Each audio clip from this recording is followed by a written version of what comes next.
কেন করছি তুই বুঝতে পারবি না।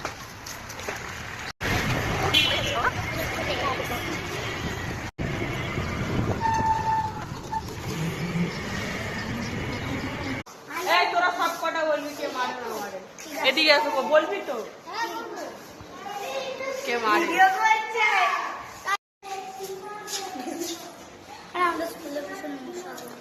মশা তো এবার বলবো।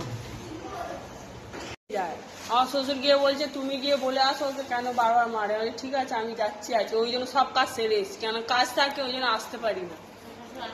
হ্যাঁ আমার শ্বশুর আসে সবসময়, ওই জন্য আজকে এসছি। কি বলে স্যার এরকম করলে হয় নাকি? যখনই কি পেন্সিল কিনে দেবে রাবার কিনে দেবে সব গায়েব হয়ে যায়। কত বলবো একটা মানুষকে। চলে যাচ্ছি বাড়ির দিকে। তো ভিডিওটা এই অবধি শেষ ছিল। ভিডিওটা যদি ভালো লাগে লাইক এবং সাবস্ক্রাইব করে দিও। টাটা।